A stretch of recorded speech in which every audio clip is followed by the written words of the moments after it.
How Long Gone? Chris Black coming to you from sunny St. Augustine, Florida. The groundskeepers just left. Jay said I can smell the freshly cut southern grass through the cracked screen door. I'm sorry, I don't mean to paint a picture of this early. How are you, though? Because I know you're holding down the Big Apple for me while I'm gone. That sounds magical. Do you know what kind of grass they got over there? That I don't know. Kentucky Blue? Is that a Zen flavor? I'll find out. I'll find out soon, though, and let you know so you can kind of dig in on Wikipedia a little more. Kind of like grassy notes. Yeah, I'm over here in the one and only Nine Orchard Hotel yet again. Got the same room as last time, which... Oh, that's nice. I don't know if that's ever happened to me before where...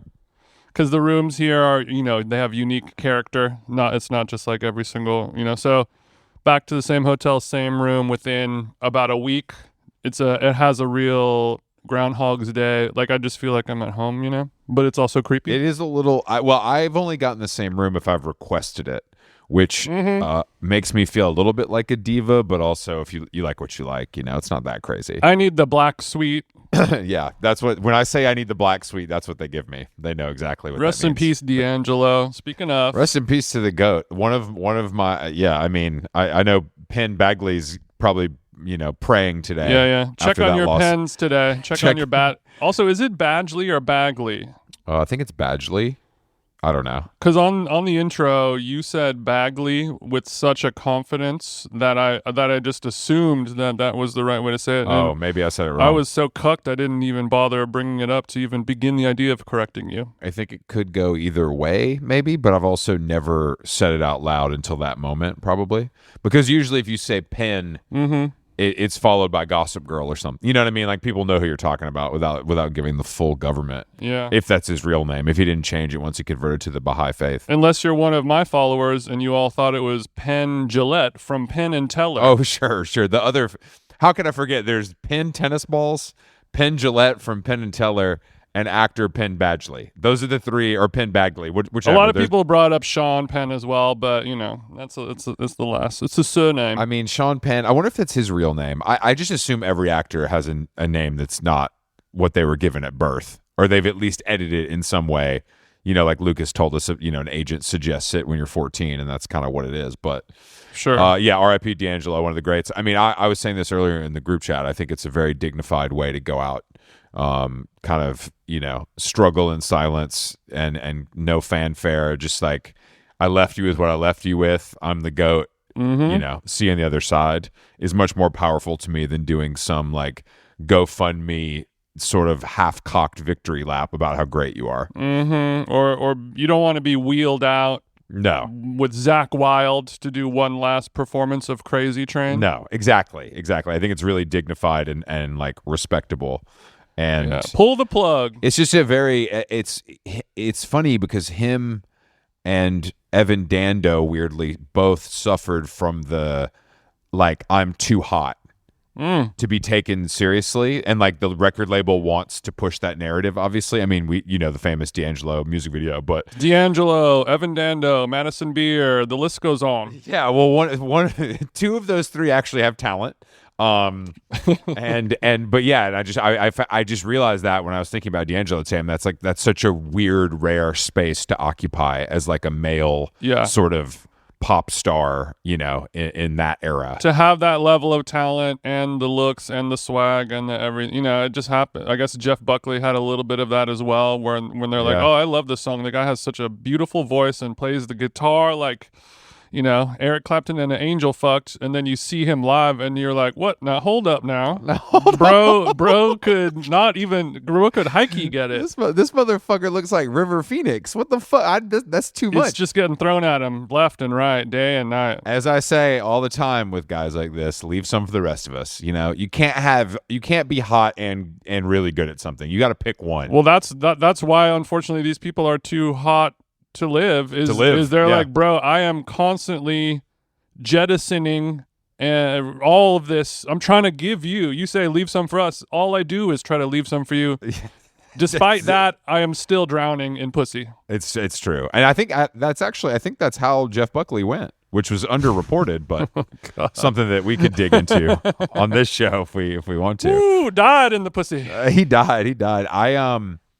I had an interesting experience down here yesterday that I wanted to share with you. I feel like down there in the swamp every day is an interesting experience. It is. It's kind of true. It's kind of true. But I went to. I needed a haircut before, because I'm going to Nashville for a couple days tomorrow, and I'm going to be with other human beings that I actually know. So I want to look presentable. Yeah, go from 2 millimeters to 1 millimeter. Exactly. And you feel like a slob right now, don't you? I literally did. But so I looked up a barber. I get on Google and I'm checking out barbershops. And of course they've got like some shit called Epic Fades or whatever that's closed. So the one that's open is called Prices. And I look it up and I'm like, this shit has been open since 1938. Okay. Whoa. I was like, I didn't know that was possible. So I gotta go downtown to kick the tires on this. And it's right near the like university campus here. So parking was a little tough on a holiday, but I make the appointment and I get in there and it's all, like old bald guys, like just me looking at my future. Like there's guys that literally have walkers that like have to get help to sit down in the chair to get a haircut. Right. They've been going there since that shit opened. They have moles removed, you know what I mean, with like Band-Aids on their heads. It's like that kind of vibe. Mm-hmm. So I'm like, all right. They're having to navigate the liver spots with their shears. Yeah, literally. The woman that checks me in is like sort of giving motorcycle barnacle dyke white dreads. They let a woman in there? Just wait. And I was like, I don't love that, but let's hopefully because when I called, they're like, who do you see? I'm like, well, this is my first time, so dealer's choice. And they're like, all right, she'll be back in a second. Sit down over there. I'm like, I don't love the she there and that. I just don't have the hair for a woman to cut. That's not my look. Sure. And then I see this. Then I see this girl walk in, and I swear to God, I thought it was like one of their daughters that was in high school. Like she looked extremely young and innocent. And she goes over to the book. She puts her finger down. She says, "Chris." And I'm like, all right, well, I can't. What can you do in that situation? You can't say, I would prefer a man to do this. So you have to just do. What would you do? Would you just go with it, or would you protest? I don't. Well, I guess it's different because I have to put myself into your follicles and knowing. I mean, like I was joking about before, you do have very short hair, but that haircut, a skin fade, is known as that's where the rubber meets the road. That's the cooking of an omelet for a barber. You know what I mean? That's how you really show off. That's a good point. That's all technique. So you were like, I would prefer, a Mexican guy with a bunch of tattoos, an old black guy, standard barber tropes. Anything but this. Anything but a 19-year-old girl. A 25-year-old. She was probably actually 25 with a nose ring. You know what I mean? That's the last person. But so I sit down in the chair. And I'm like, all right, it's fine. How bad could it be? It's all good. Like, I can't say anything. Do it for the story.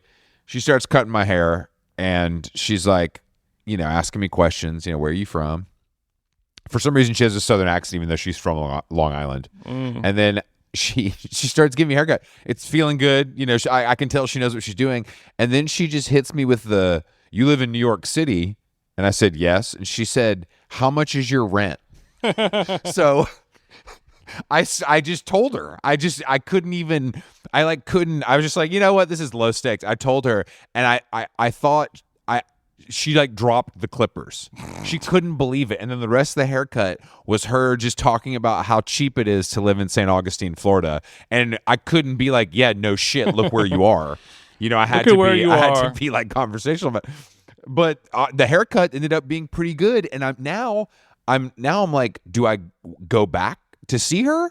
Like, is that a one-time thing? Do I need to find Epic Fades? Or do you know what her at is? These are all the questions that we are asking ourselves. I just don't know what to do. I'm torn. Okay, what would you rate this haircut? Scale of 1 to 100, Rotten Tomatoes, that haircut. I'd say 7 of 10, which when you're on the road is pretty good. Like it's in New York neighborhood barbers on 9th Street. That's 10 of 10. That's certified fresh. It's certified fresh. It's not bad.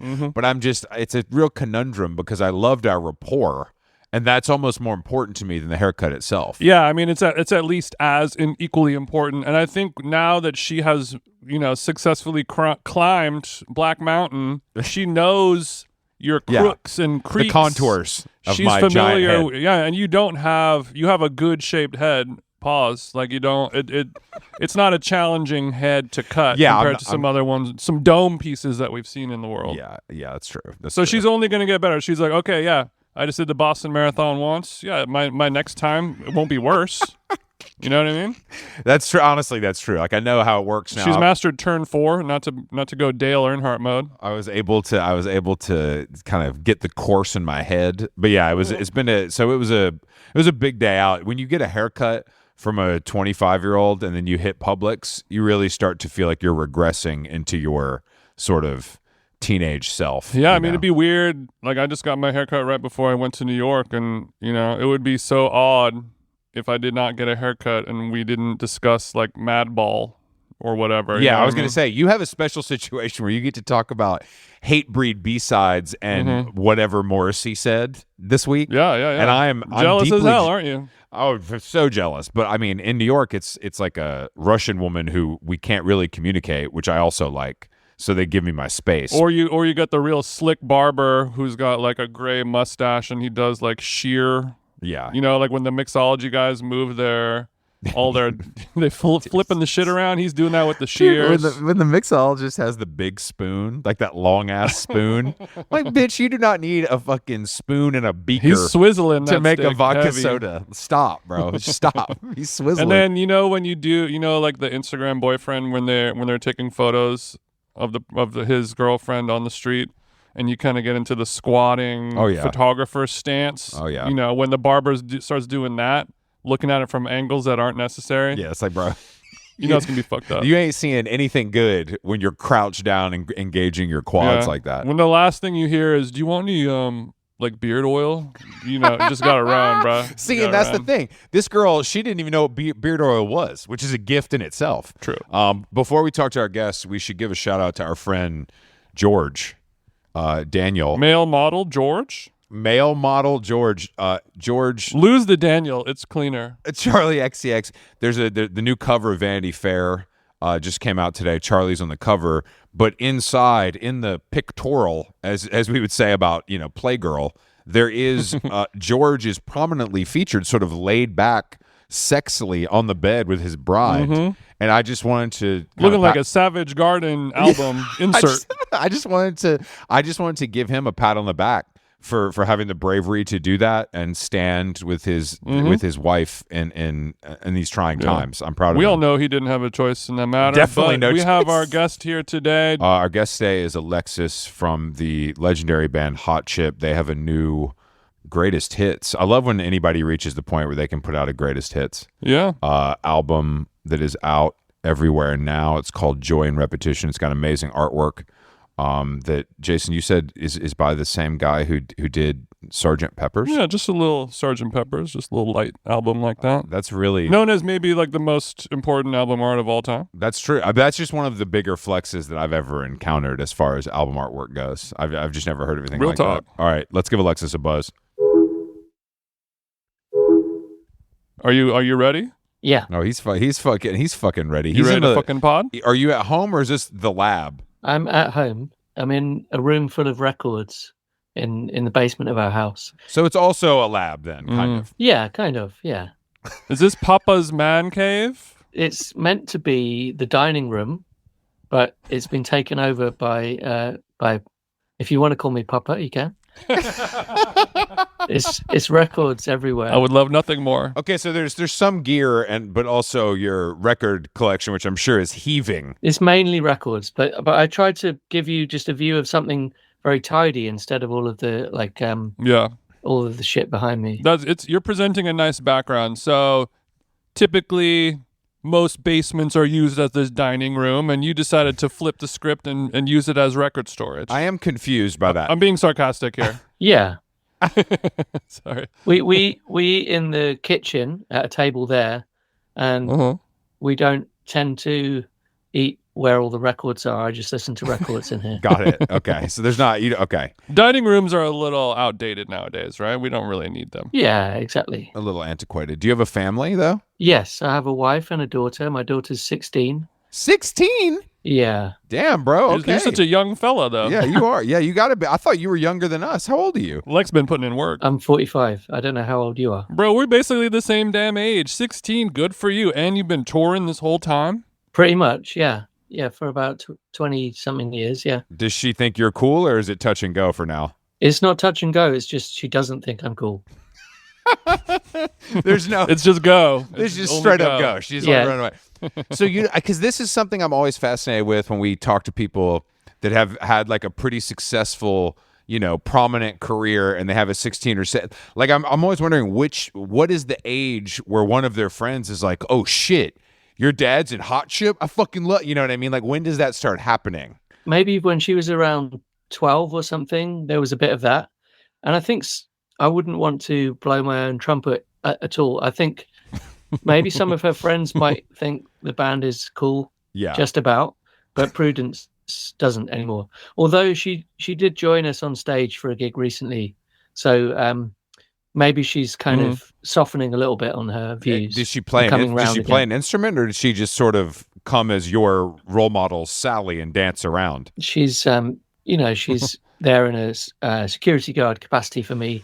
Okay, sure. She's kind of making sure she's here to nobody tackle. nobody gets handsy with Dad during the encore. No, she was playing percussion, but she sings, and she's been around music her whole life. Obviously, she did play quite a lot of guitar and keyboards and drumming when she was younger, but at the moment she's doing more singing. Okay, so she's in her pop star era, is what you're saying? Yeah. Okay. Yeah, definitely. Okay, so she's a little more Dua Lipa than Pavement.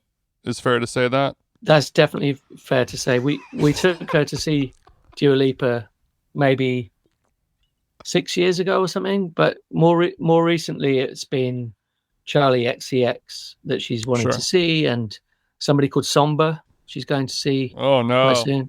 Yeah, keep her away from Somber. Somber is one of the worst of all time. But I had to pay for those tickets. You're like I didn't even want to embarrass myself and call my agent to ask if he'd get us on the list. I just bought them. Fuck it. I can't deal with this anymore. Okay, well, actually, speaking of tickets, I have a feeling, I'm not sure, but we just saw Oasis in Wembley a few months ago. I feel like you might not be the biggest Oasis lover. Is that fair to say? So when I was younger, when I was at school, I went to see Oasis play the day that their first album came out, and I got my CD signed by Liam Gallagher. Shit. And he struggled with the spelling of my name, Alexis, so he went for Alex, which is fine. Are you trying to say that Liam Gallagher is not a Mensa member? Are you trying to say that he maybe can't spell too good? Is that what you're saying? He was just definitely confused by why I had the name Alexis, and he didn't know what it was. He was like, he couldn't say that's a girl's name, but he wanted to. He wanted to, yeah. Okay, got it. Got it. That was the energy at the time. I liked them a bit back then. Yeah, I liked them quite a lot back then, but honestly, I haven't been a fan really since that first album, and that's not in a kind of I was there at the beginning. I just didn't really enjoy What's the Story, Morning Glory, and all of what came after that. But I've got even before they reformed, I made a bit of merch which was the Oasis logo, but it says my name instead. So there's definitely some kind of links to the band that go back. Sure, there's to a deep history. Yeah, 15-year-old self. Well, yeah, I guess I felt like I was listening to an interview with you, and somebody mentioned, I wasn't sure if it was you, mentioned that you were watching something and Noel came on to talk about something, and then you weren't into it anymore. Oh yes, you're right. Yeah, it was about Hypnosis, the record design. Oh yeah, the guy who designed all the Pink Floyd records. Yeah, or the team, I should say. I mean, Noel's probably got a lot of good things to say in that program, but the only time I met him, I DJ'd when Prince had just died, and I was booked to play at Glastonbury to play a tribute set of like Prince tunes, but in a kind of club environment in Block 9 at Glastonbury. So after lots of like house and techno DJs. So I made my set full of the best Prince songs that I've always liked and remixes. And Noel Gallagher happened to be in the booth right behind me as I was playing, and I didn't know that he was there. And when I finished my set, and they only gave me an hour to play, he just said, is that fucking it? What about all the hits? So I was like really on the back foot from that. I mean, I don't want to side with Noel here, but is this a don't bore us, get to the chorus situation? Were you playing B-sides and remixes and not kind of delivering the meat and potatoes from the catalog? I played loads of the most well-known songs. I just didn't play When Doves Cry, but I was trying to play within this context. It's like thousands of people wanting to dance music, and I'm the biggest Prince fan in the world. This is no small feat as a DJ. This is a tall order to that's a difficult. high degree That's of difficulty. Yeah, but what is not difficult is to just be polite to somebody, and that's what Noel doesn't bother doing. Maybe it was more of like a gentle, fun elbow to the ribs, like, you know. Maybe he was making a funny. Yeah, you're right. I can see you're on Noel's side here, and I'm. No, I'm not on Noel's side, because I do think I sympathize with the DJ in that situation. These people are on fucking Molly, and they've just had to hear whatever Oakenfold for fucking 2 hours, and then you come on playing some Prince. It's a tough transition. Yeah, but it was good. It just felt like I felt like it went quite well, and there was just one person in the room saying, "What are you doing?" And I was like, "Well, let us be grateful that he was behind you the whole time and not, arms crossed in the front row, because that has happened to me a lot. And it really changes the way you play a DJ set.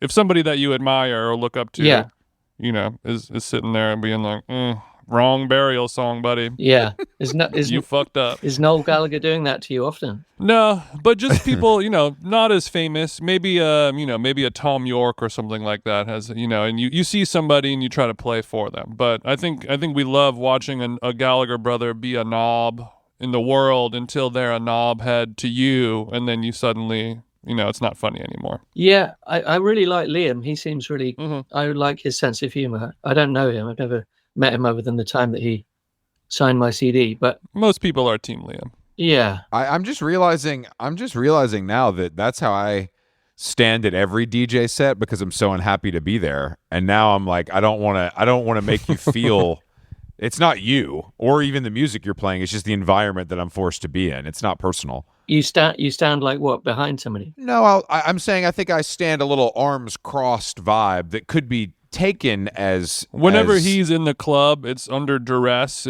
He's doing a favor for someone. He doesn't want to be there, but he will be there. Maybe especially to get a photo or something like that. Yeah, exactly. He's a socialite. If the Cobrasnake's there, I'm there. But no, Jason and I have been friends for a very long time, and Jason's been a DJ that entire time. So I've seen him play countless times in countless cities throughout. He's been forced to be in a bottle service environment against his will. He's a sober guy. He doesn't like dance music. Yeah, there's a lot of factors working against me, but I don't. Now that you guys are talking about this as DJs, I'm now realizing like, oh, maybe I should pep up a little bit so I'm not Tom York or Noel Gallagher, obviously, but I don't want to kind of, dampen the mood. People still want to impress you in the room. Yeah, sure. Yeah, the opener, maybe.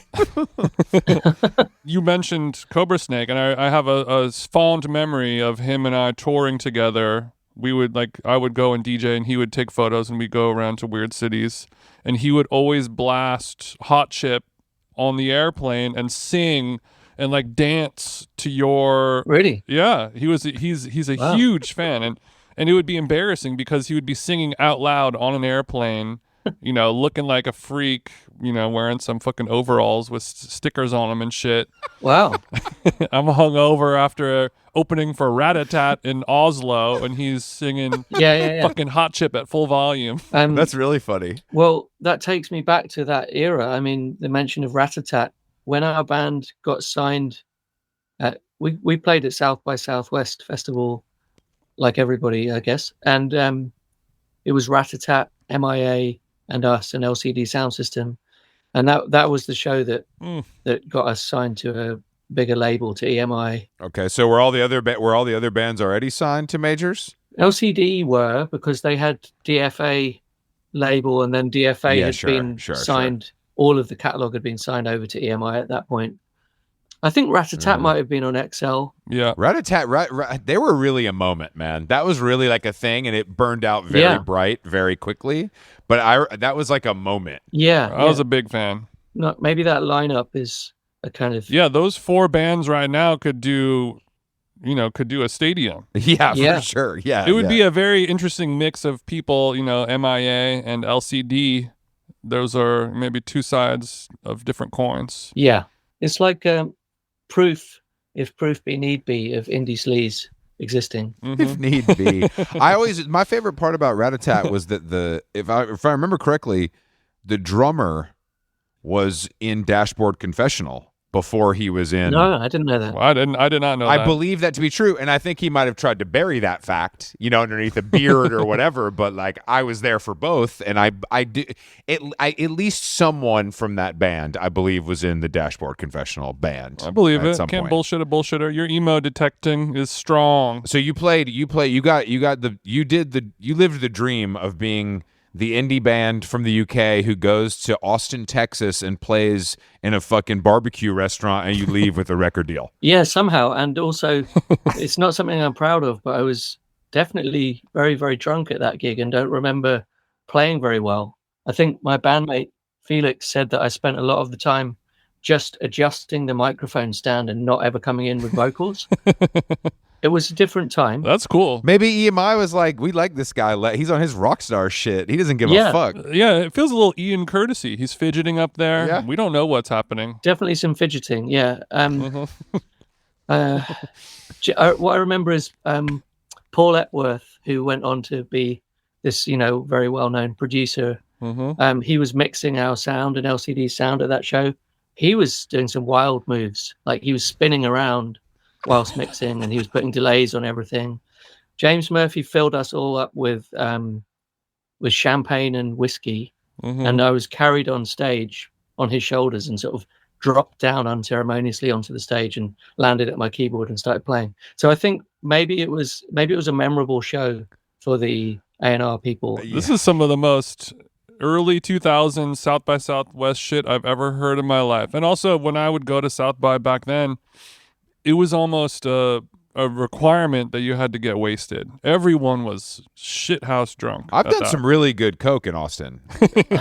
I just want to be up front. Like, I've done some good coke. Like, those cowboys know how to do it. But I was listening to. Sorry to interrupt, Chris. I was listening also to you talk about. I think the first time you played a show in New York, maybe at Pianos. Yeah. James Murphy was doing your sound for you, which was very generous of him.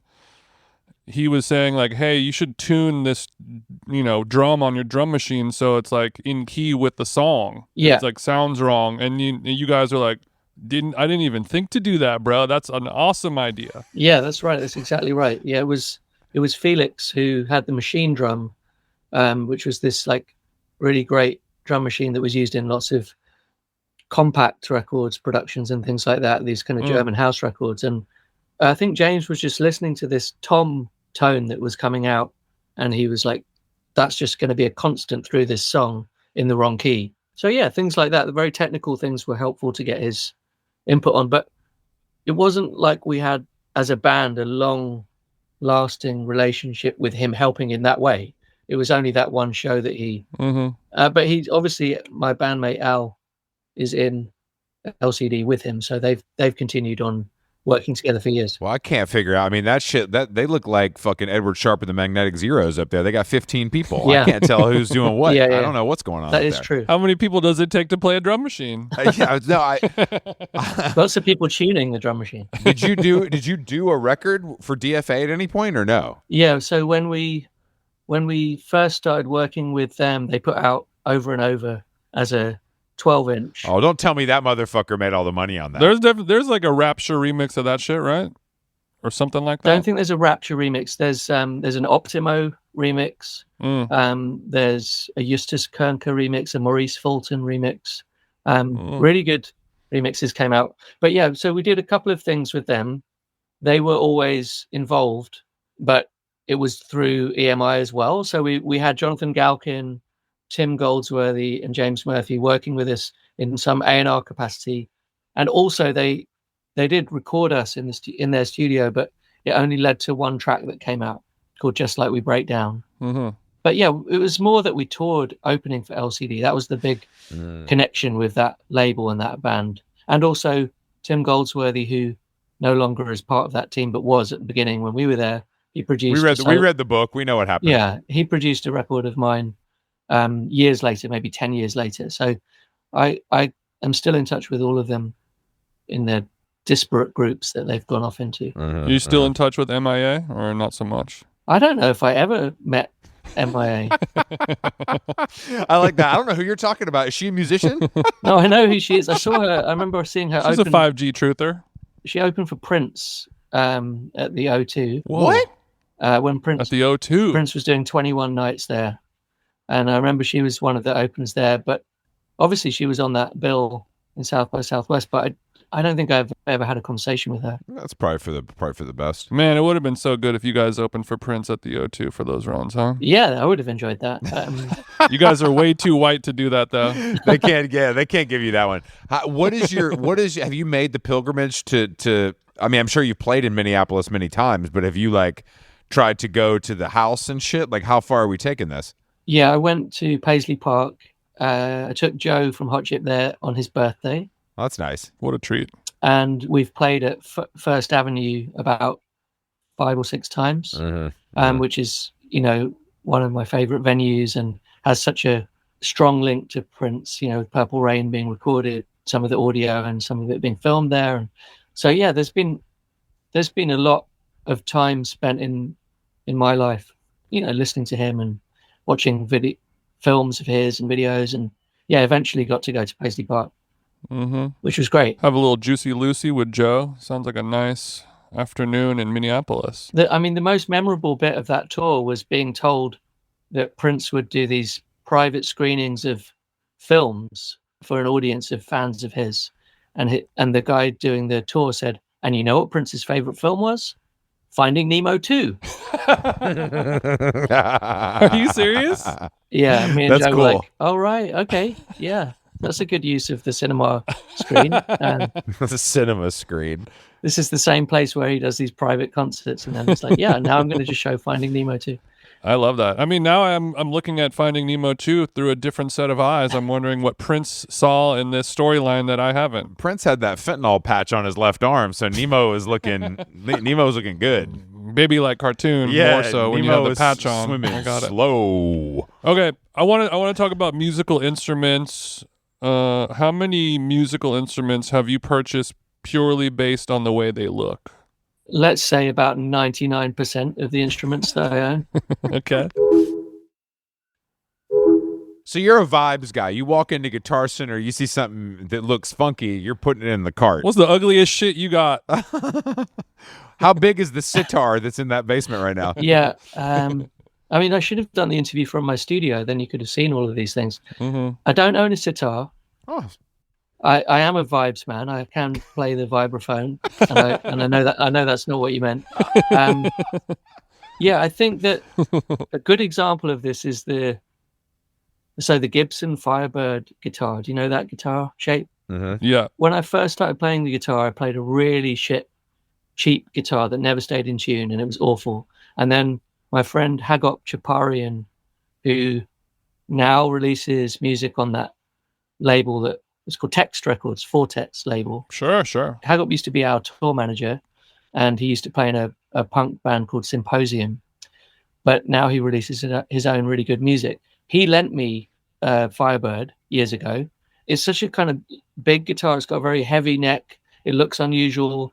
It's not your kind of go-to first good guitars to play, but it's incredible. And I just borrowed that, and then I was obsessed with that kind of guitar for years. And I remember going into Guitar Center with Joe after a DJ set in LA back in the early days. I remember going in and being like, I'm going to get my own one of these Firebird guitars. I'm going to give Hagop's one back, and I'm going to buy one. And I could see one in like a vintage one, and I'd been paid for a DJ set in cash. And I was like, I'm just gonna get it. And the guy's like, do you want to pay in cash or card? And I was like, I'll pay cash.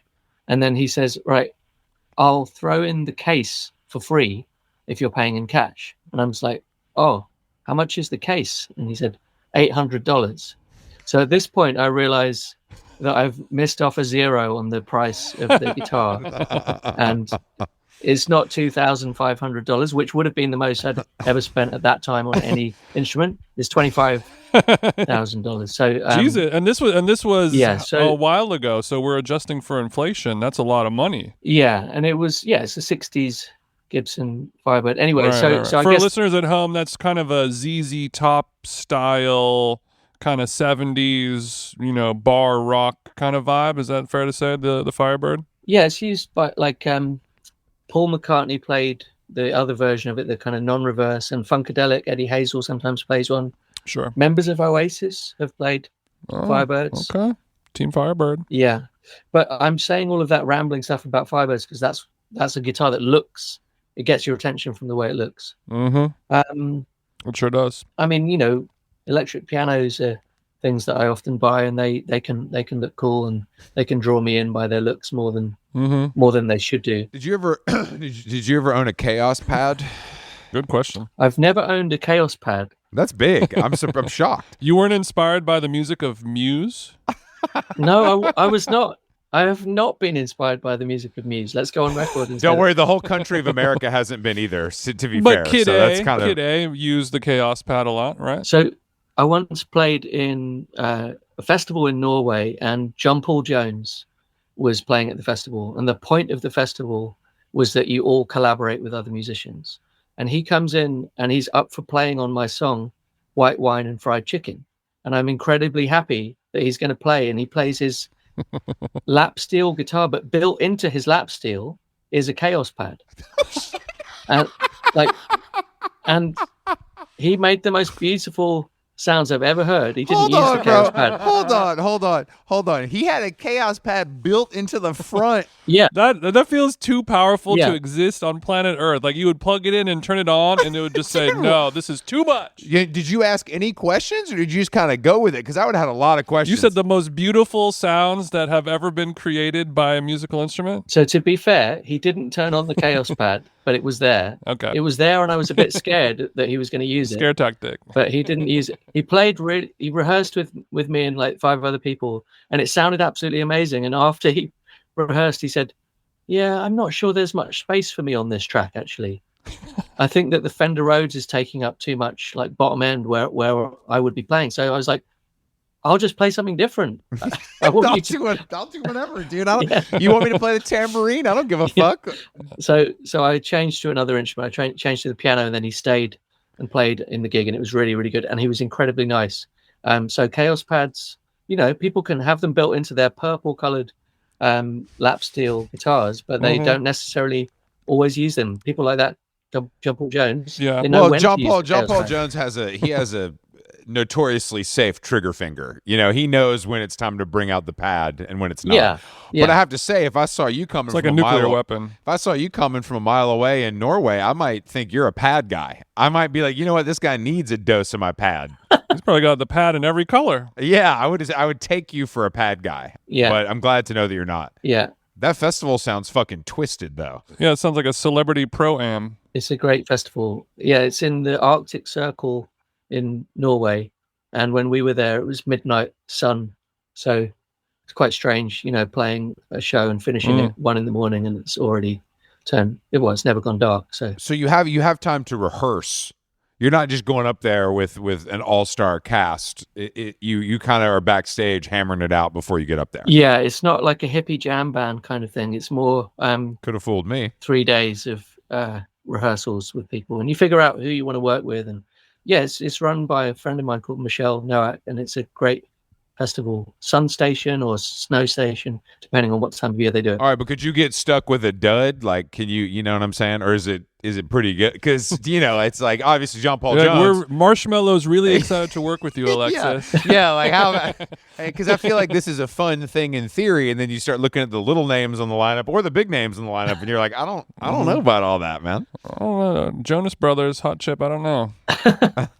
I totally get where you're coming from, but you know what the lineup is before you agree to go, and it's not got that many people on it. So it's kind of clear what's ahead. I would love to see this reality show. If this was a Big Brother style, you know, we put all these guys in a room together. Yeah, give them a pedal steel that's purple and has a chaos pad in there, and you guys just get drunk and start fighting. Alexis finds out what a dobro is, and things change on episode 3. Yeah. I saw a video of you playing piano, and you had a blanket over the keys, so you're playing blindly, and it reminded me of how I learned how to type when I was like in summer school when I was a little kid. Yeah. Is that something that you still do to keep the chops chopping? I don't think I've done it more than the one time that I did it in that video. That was about it was in lockdown, and I must have been a bit bored, I think. That is a COVID-ass thing to do, is record yourself playing piano with a blanket over the keys. Still got it. I love the fact that you saw that. I only took it down today, so you saw it. Are in you the last, serious? 24 hours. Yeah. Why'd you take it down, pussy? You didn't want to flex? Yeah. I was high as hell yesterday, like, damn, I can't wait to talk about this. And I made a note of it in my notes app, and you took it down. That's God right there. You're cleaning out the IG? What's going on? Yeah, I don't know really. New album coming. Wipe the IG. Yeah, no, it's not that. I do have a new album coming. Hey, album in store soon. Let's talk about it. But no, yeah, we will. Big things coming soon. Big things coming. Fuck the greatest hits. That's just old. I need to hear about the new record, Alexis. Is it okay? Is a new record hot chip or is it solo? It's a solo one. Okay. Well, the last time I think Chris and I saw you DJing the Palace party in New York a few years ago. Oh, yeah. You were doing a great DJ set, and I remember I was like, oh, that's, hot chip right there DJing, and Chris was like, oh, this shit is actually good. Like I said earlier, he's not a fan of electronic dance music, so when he sees it's rare when you're like, oh, this guy's actually playing cool music. I like. Anyway, I do remember that though. Do you remember if you got COVID at that party? Because I did. I did feel quite ill, but I did test. I did test, and I didn't have COVID. Oh, could have been the 15 Stellas. Yeah. That was fun, that party. Great party. We love skateboard money. Yeah. Well, there's only 3 companies that have it, and thank God Palace is one of them. Yeah, it's lucky that they have it. Job bless Palace. Okay, well, new album. What's the direction? Techno? It's not techno. It's made in Paris, and it was made at this musician studio, Nicolas Godin from Air. Do you know the band Air? Of course. On tour Come on, now. look at us, motherfucker. You think we don't know the band Air? Come on now. You know how many times I touched a titty to Moon Safari? Get out of here, Alexis. How many times? I'd say 3 or 4. 3 or 4. No, I didn't know that. Oh, it was a rhetorical question. Moon Safari is a classic titty toucher, Jason. That's a good point. But I haven't. I'm upset. I was in the wrong city every time they played this tour, and it looks amazing. And I'm really upset that I didn't get to go. Mm-hmm. Yeah, it was really good. Living legends. What's up in his studio? How many cigarettes can you smoke in there before you got to crack a window? If you're in Paris in the studio, you're never very far away from somebody telling you that Serge Gainsbourg has stubbed out a cigarette on this piano that you're sat at. I've definitely been in multiple studios where that story is told to me. You're like, I don't know about that. How many times? There's a tiny velvet rope around the cigarette mark on the console. Yeah, a guided tour. Yeah. Please don't touch the artwork. There was no smoking going on, but it was a great studio to work in, and I was working with a producer called Pierre Rousseau, who is extremely talented, and it was great to work with him.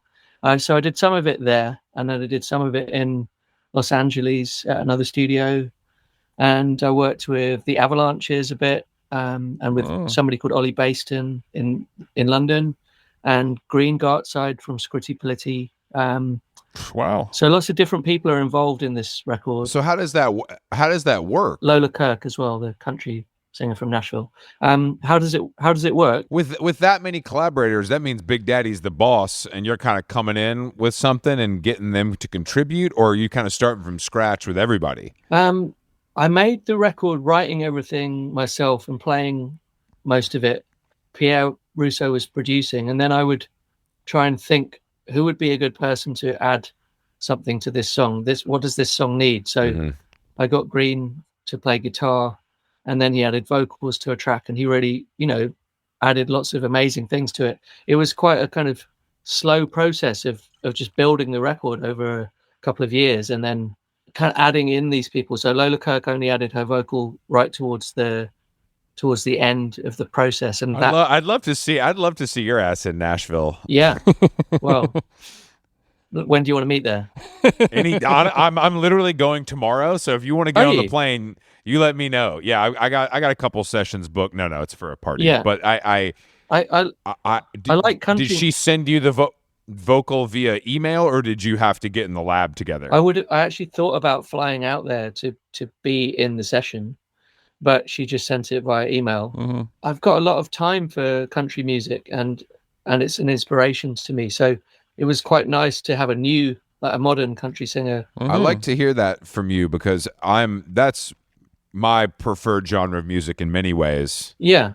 And my other preferred genre is British. Okay. So I'm glad that we're kind of a flip-flopping, because I'm from the South. Yeah. You're from the UK. There's a mutual respect happening. It's a yin and yang happening right now. It's a yin and yang happening. But yeah, Alexis, if you get LASIK, it's going to be a real situation. Uh-oh. Okay, so you're saying you have a soft spot for the country twang. Yeah, I don't really ever try and sing as if I'm from Nashville or something. Probably for the best.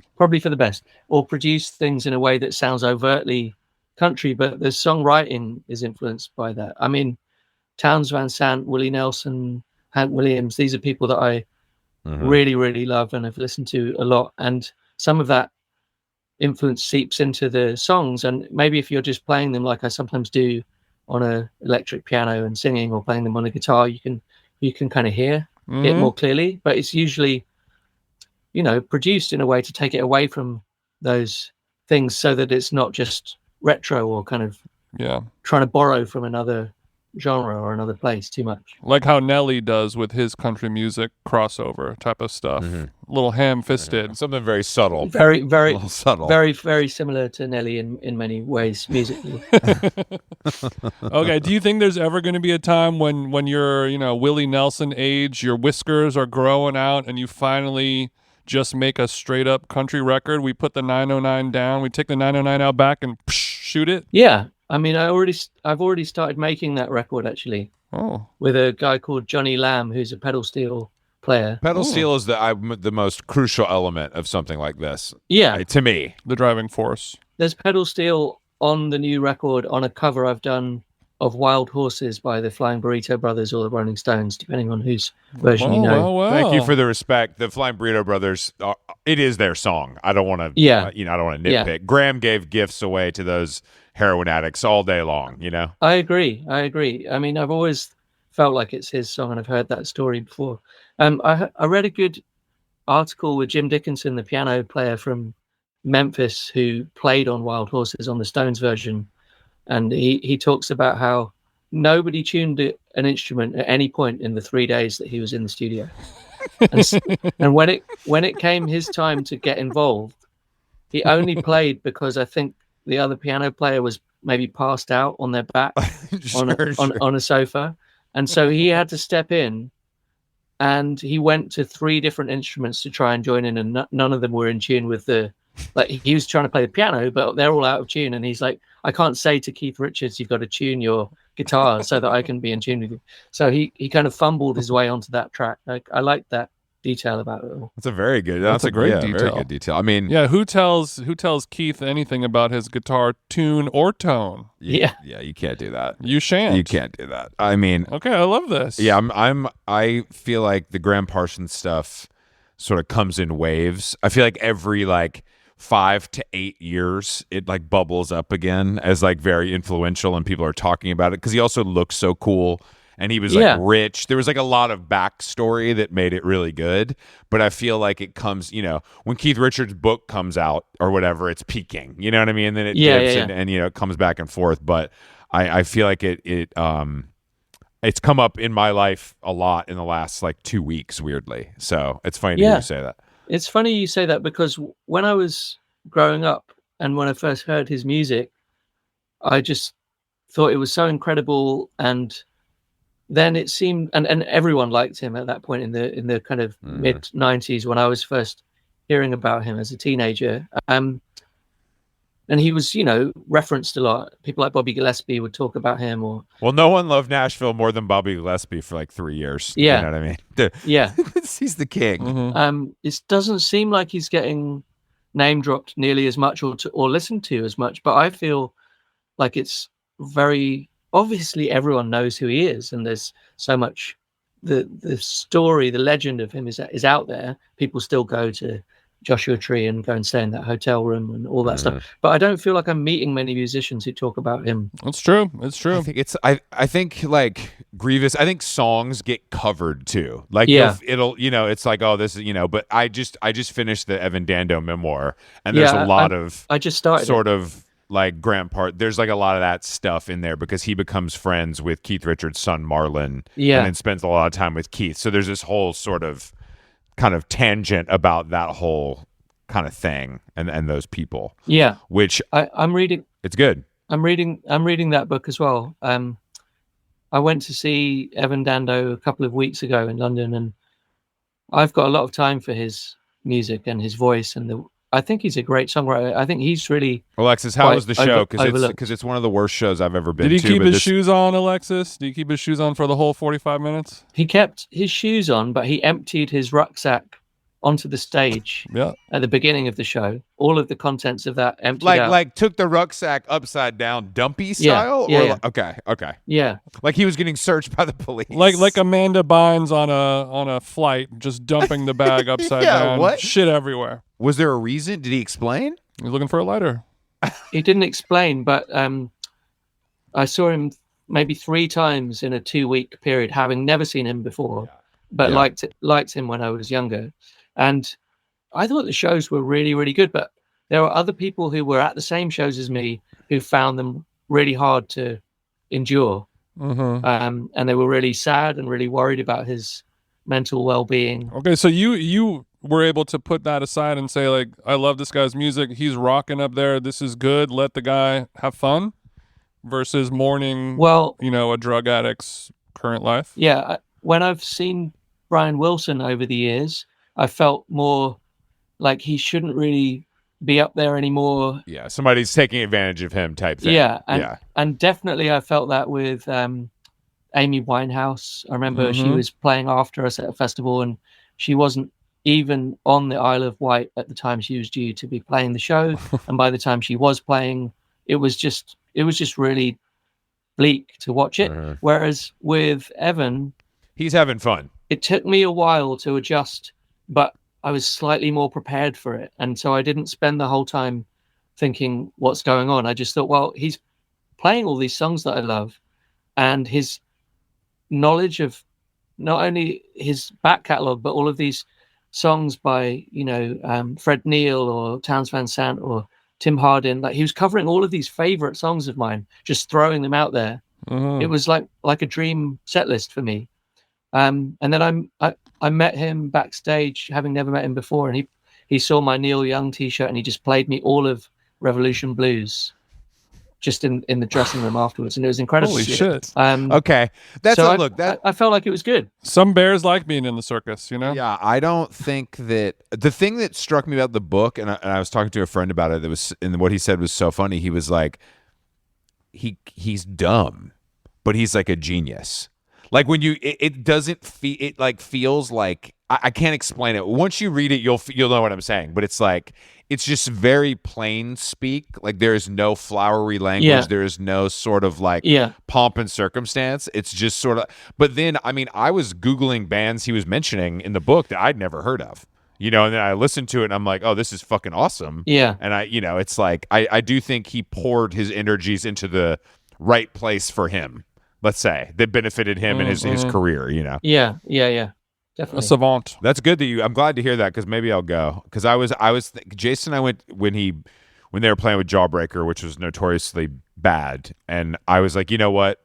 I don't want to do this again, because I'm afraid that it'll really stain my relationship to this music. But it's a rather obvious thing to say, but maybe you just get lucky. Sometimes he's in a for sure period where he's more focused, and other times something else is going on. Yeah, I guess. Well, he I like that he says he's only he's off drugs, which means heroin and coke. Yeah. Which is pretty that leaves a wide berth to sort of play in. You know what I mean? I'm still smoking Xanax, but I'm off drugs right now.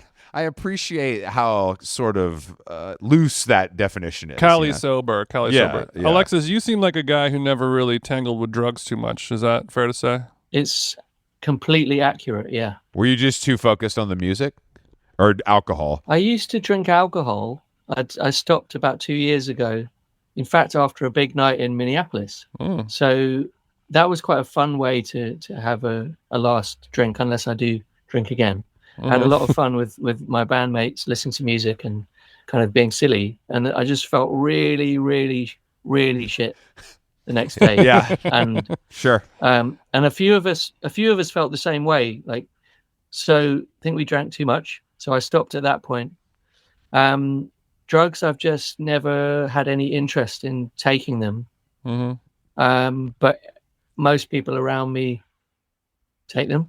I mean, I spend a lot of my time in clubs and DJing, and but I don't know how much of interest there is to say about somebody not doing something. Well, I think it's interesting. I think it's what is that? What can I tell you? Even the only reason it's even being brought up is because, like you're saying, the line of work that you are in shows you the absolute worst side of it. Yeah. But also is alluring in many ways to most people, especially at a younger age. Yeah. I didn't at all mean that to be like, why are you asking me? I was just wondering whether I could say anything interesting about No, there's nothing you could say that would make it interesting. I completely agree. Yeah, the original statement was not a question. It was, it was a judgment. It was a judgment. I think I'm quite frightened of what it would do to my brain to take various drugs. In a way, sometimes people are like, I need drugs to be creative. You're like, this might fuck me up. I sit down at the roads and nothing comes out. No, more like one time years ago on tour, I started to feel like my lack of sleep and drinking too much was making my brain stop working as I expected it to. And I felt really terrified by what was going on. And that felt the closest to anything that would be. A little advice for me, you just got to keep going, and then I know. Once you get over that hump, all of a sudden things are looking peachy. It really gets to a place where you're blissed out. And then, of course, like you said, the next day you feel shit. But yeah, I think knowing your limits is powerful, especially as an adult. Yeah. I mean, I felt like that was a time where it was fun to just keep going and, keep going. But then there was a point where, I had reached some kind of limit and it just felt like brain malfunction and it was quite terrifying. So I don't think the things that other people maybe can take in their stride if they have a bad trip or something, I don't think I could take it in my stride. I think I'd be like, oh, well, I've lost my mind. Yeah, I mean, we all have had the fear of, if I take these mushrooms or do this acid at this John Mayer concert, will I have a bad trip and never come back? Will my brain be permanently broken? The way you hear the wives' tales over the years of, that guy took acid once, he never the same. He never was the same, bro. Yeah, well, but I think that it sounds like you respect your brain so much that you don't want to risk putting it through that, and I think that's healthy. Yeah, and your brain served you pretty well from what I can see. I mean, you have a basement. Yeah, you got a good thing going with it. Don't fuck it up. I don't have a basement, it's just something to think about. Well, you're also a pretty iconic glasses wearer, I feel like. No Elton, but what do you look for in a pair of specs? Is it just strictly these look good on me? Are there sort of parameters? Do you have a frame sponsorship, maybe? Are you getting them custom made? I used to buy them at flea markets. They were very cheap, like €7 or something. So you could just find some vintage frames that you like the look of. And then there's a place in London called General Eyewear where they make their own frames, but they have loads of vintage frames as well. They would always just put the prescription in for me. So I guess I was thrifty. I was going around flea markets. Yeah, but now we got bread, so let's talk about now. You say, give me the Jarvis Cockers. Yeah, let me get the Jarvis's in an XL, big old glasses. I did get given these ones. Cutler and Gross gave these ones to me, which is okay. Great. That's what I used to wear before I had LASIK. Great classic British eyewear brand. Yeah, they're very good. A man of taste you are, Alexis. And they outfit several rockers. Mm-hmm. I think so, yeah. Also, I still wear these Ray-Bans that I was given, if we're doing product placement, I was given on this very, very funny photo shoot when Hot Chip first came to America on tour, probably their same tour as the South by Southwest trip. We were photographed by that like iconic photographer, Mick Rock. Of course. For Playboy magazine. Now, the group of you shaggers deserve to be in Playboy.